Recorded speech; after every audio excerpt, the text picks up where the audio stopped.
1 বছরের ছোট্ট মেয়ে আয়াতের আজ আকিকা ধরনের ভবিষ্যৎ বাছাই অনুষ্ঠান। সবার সামনে সাজানো টাকা, বই, সোনা। কিন্তু আয়াত সোজা হামাগুড়ি দিয়ে গিয়ে থামল আর হঠাৎ ঝট করে খুলে নিল তার গলায় থাকা পারিবারিক জেড লকেট। ঘর নিস্তব্ধ, কারণ এই লকেট মানে চৌধুরী পরিবারের ক্ষমতা। কিন্তু কেউ জানে না আয়াত সাধারণ শিশু না, সে পুনর্জন্ম নিয়ে এসেছে।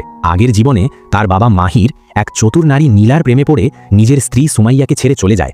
নীলার ঘরে ছেলে জন্মায়, আর আয়াত অবহেলা, অপমান আর নির্যাতনের মধ্যে বড় হয়। মরার আগে সে জানতে পারে সে নাকি একটা গল্পের সাইড চরিত্র। আমি কেন হারব, এই প্রশ্ন নিয়েই সে ফিরে আসে নিজের মায়ের গর্ভে। প্রথম মিশন, মাকে কষ্ট ছাড়া জন্ম নেওয়া। কারণ একই সময় নীলাও সন্তান জন্ম দিচ্ছে। মাহির তখন কার পাশে? অবশ্যই নীলার। গর্ভের ভেতর আয়াত রাগে নড়ে ওঠে। এই জন্মে মা আর আমি হারব না। ডাক্তার অপারেশনের প্রস্তুতি নিচ্ছিল, হঠাৎ আয়াত নিজেই সহজে জন্ম নিল। সুমাইয়ার এক ফোঁটা কষ্টও হলো না। ডাক্তার বলল, এই মেয়ে যেন আল্লাহর রহমত। অন্যদিকে নীলা এক দিন এক রাত যন্ত্রণায় কাতর। শেষে রক্তক্ষরণে অবস্থা খারাপ। তার ছেলে আর আয়াতকে রাখা হলো একই কক্ষে। দাদু রাশেদ এলেন নাতিদের দেখতে। নীলার ছেলে তাকে দেখেই হাউমাউ করে কাঁদতে লাগলো। দাদু বিরক্ত হয়ে পাশের বেডে গেলেন। আয়াত দাদুকে দেখে মিষ্টি করে হাসল। দাদুর মন গলে গেল। তিনি নিজের প্রিয় কলমটা দিলেন আয়াতের হাতে। আয়াত মনে মনে বলল, এই কলমই হবে আমার অস্ত্র।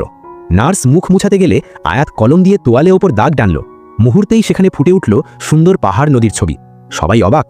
দাদু আবেগে বললেন, এই মেয়ে আমাদের বংশের গর্ব হবে। নীলার চোখে তখন আগুন। সে ভান করে এক বাটি স্যুপ এনে দিল। আবার শরীরের জন্য ভালো। সুমাইয়া এক চুমুক খেলেন। আয়াত সাথে সাথে বাটি ফেলে দিল। জোরে কাঁদতে লাগলো, কারণ সে জানে ওটা বিষ। তবুও দেরি হয়ে গেছে। দুধ খাবার পর আয়াত অজ্ঞান হয়ে পড়ে। 4 দিন ধরে নীলা বিষ মেশানো স্যুপ পাঠায়। আয়াত বুঝল এভাবে চললে বাঁচা যাবে না। ঠিক তখন দাদু আবার এলেন। আয়াত হঠাৎ অস্বাভাবিকভাবে কাঁদতে শুরু করল। দাদু থমকে গেলেন। এই কান্না স্বাভাবিক না। তিনি হাসপাতালকে বললেন, সব খাবার পরীক্ষা করো, এক্ষুনি। ওদিকে নীলা এখনও নিশ্চিন্ত। সে জানে না তার পতন শুরু হয়ে গেছে।